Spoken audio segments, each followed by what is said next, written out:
بالله من الشيطان الرجيم. بسم الله الرحمن الرحيم. الحمد لله الذي هدانا لهذا وما كنا لنهتدي لولا أن هدانا الله. أشهد أن لا إله إلا الله وحده وأشهد أن محمدا عبده ورسوله الذي لا نبي بعده. اللهم صل على محمد وعلى آله وصحبه ومن تبعه إلى يوم القيامة. أما بعد فيا عباد الله أوصيكم ونفسي بتقوى الله فقد فاز المتقون. قال الله تعالى يا أيها الذين آمنوا اتقوا الله حق تقاته ولا تموتن إلا وأنتم مسلمون. وقال تعالى في آية الأخرى أعوذ بالله من الشيطان الرجيم يا أيها الذين آمنوا استعينوا بالصبر والصلاة إن الله مع الصابرين. Saudara-saudaraku jamaah salat Jumat yang dirahmati dan diberkahi oleh Allah Subhanahu wa taala. Pertama dan paling utama, khatib di siang hari ini mengajak kita semua untuk memaksimalkan tingkat ketakwaan kita kepada Allah di dalam situasi dan kondisi apapun yang kita hadapi dan kita geluti. Karena Allah telah banyak memberikan kepada kita, sehingga dengan pemberian Allah kita masih mampu untuk berkarya, kita masih mampu untuk menjalankan tugas kita apapun posisi yang sedang kita duduki. Apakah kita sebagai pengajar, apakah kita sebagai pejabat, apakah kita sebagai pegawai, maupun apakah kita sebagai pelajar dan mahasiswa.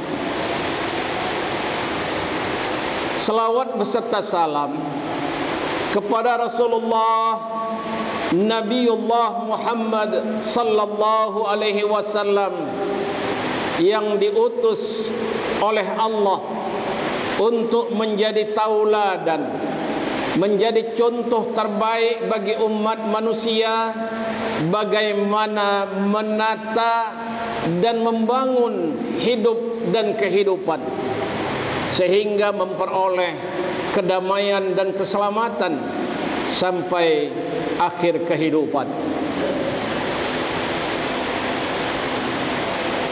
Jamaah Jumat rahimakumullah, sampai saat ini kita masih berhadapan dengan isu kasus COVID-19 yang kita belum tahu sampai kapankah berakhir pandemi ini. Namun kita harus yakin bahwa Allah menciptakan alam ini adalah dengan kebersihan sesuai dengan apa yang diinginkan Allah untuk menyelamatkan dan menyehatkan manusia. Maka sebenarnya udara ini pada awalnya adalah bersih. Tidak ada kuman, tidak ada bakteri. Artinya apa? Allah tidak pernah menzalimi makhluk ciptaannya. kalaupun sekarang terjadi apa yang dikatakan serangan virus kepada umat manusia di dunia ini, maka kita tidak tahu kalau dulu kisahnya penyakit menular itu tertentu daerahnya, sehingga orang tidak akan masuk ke daerah itu supaya tidak menular. Atau daerah itu terkena dengan penyakit menular, maka akan mudah mengobatinya karena sudah terdeteksi di mana daerah.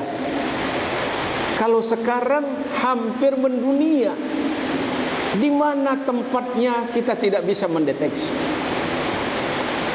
Maka salah satu daripada mengatasi kondisi ini, kita harus kembali kepada Allah.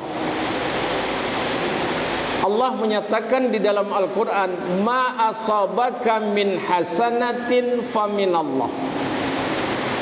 Apa saja cobaan bencana yang menimpa kamu, kalau itu dalam bentuknya yang baik, faminallah, maka itu datangnya adalah dari Allah.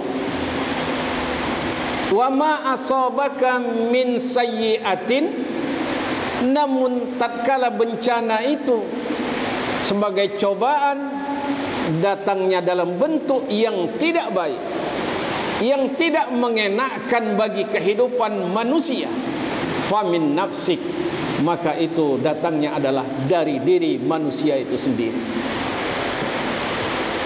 Artinya Allah tidak akan mendatangkan penyakit, tapi Allah akan memberikan solusi untuk mengatasi penyakit itu.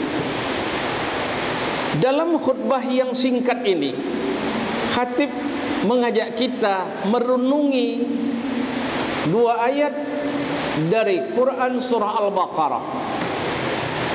Pertama, di dalam Quran surah Al-Baqarah ayat 134, Allah mengajak kita,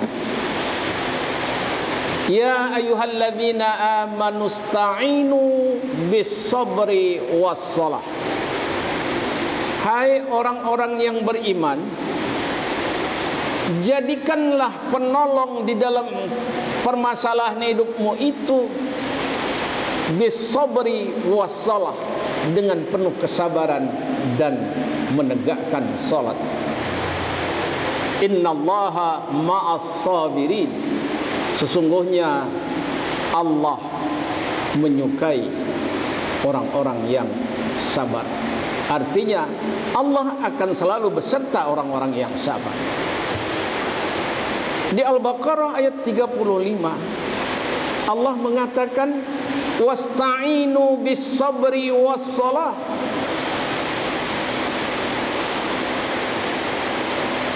Dan jadikanlah penolong dalam hidupmu ini sabar dan sholat itu. Artinya menghadapi situasi ini kita harus sabar. Sabar melaksanakan perintah kesehatan.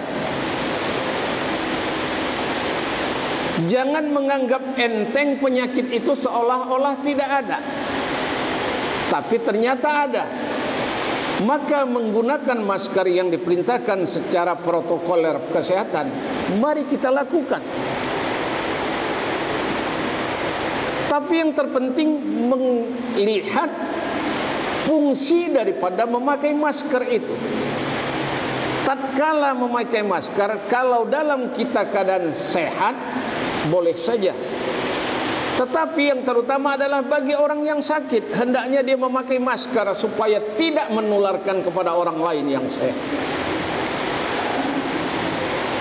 Kalau kita disuruh mencuci tangan dalam prokes, maka agama kita menyuruh kita bukan sekedar mencuci tangan, tapi kita disuruh untuk berwudu, yang prosesnya mencuci tangan,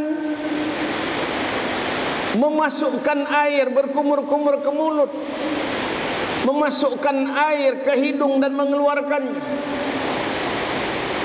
Ini sudah diajarkan oleh Rasulullah sallallahu alaihi wasallam. Tuntunan yang sangat sempurna, mari kita lakukan untuk menjaga wudhu kita supaya kita terhindar dari apa yang tidak kita harapkan. Dengan berwudu otomatis kita menjaga jarak. Menjaga jarak dari hal-hal yang dilarang oleh Allah. Kita merasa diri kita bersih. Kita tidak akan bergaul dengan sembarangan kelompok. Kita tidak akan bergaul dengan yang bukan muhrim kita. Ini menunjukkan tuntunan Allah dan Rasulnya sudah dari awal supaya manusia itu sehat. Cuman sejauh mana kita orang-orang yang beriman meyakini perintah Allah itu untuk kita laksanakan, maka perlulah kesabaran melaksanakan perintah Allah itu. Supaya apa? Dengan sabar itu tertolong kita dalam hidup ini. Termasuklah dengan menegakkan solat yang rangkaiannya diawali dengan wudhu tadi. Maka orang-orang yang menegakkan solat tujuannya adalah terhindar dari perbuatan keji dan mungkar.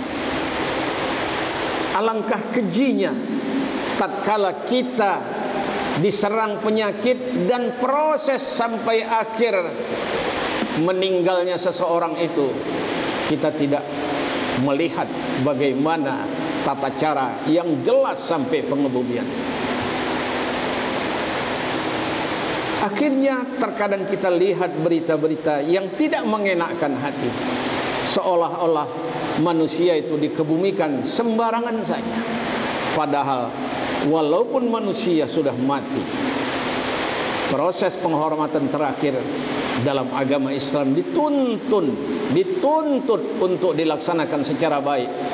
Baik lewat memandikannya, memakaikannya atau mengkafaninya, mensolatkannya sebagai melepas persaudaraan terakhir, kemudian mengebumikannya. Tapi sejauh mana kita patuh untuk sabar melaksanakan perintah Allah ini dan tetap sabar dalam menegakkan salat dengan benar sesuai dengan tuntunan Rasulullah sallallahu alaihi wasallam. Jamaah Jumat yang rahimakumullah.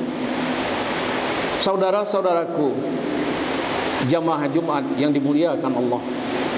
Mudah-mudahan dua hal ini bisa kita terapkan dalam khutbah yang singkat ini.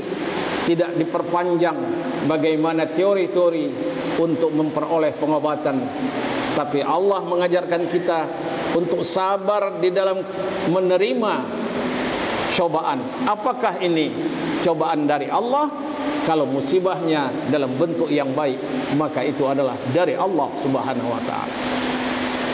Tapi kalau musibah itu dalam bentuk yang tidak mengenakkan bagi manusia, Allah sudah jelaskan bahwa sebenarnya itu adalah datang dari diri manusia itu sendiri.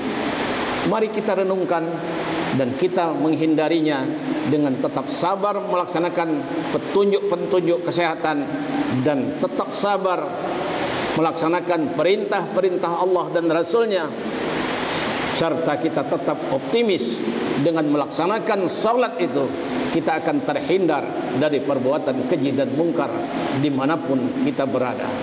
Barakallah li wa lakum wa lisairil muslimina wal muslimat wa ya fawzal mustaghfirin wa ya najatat taibin.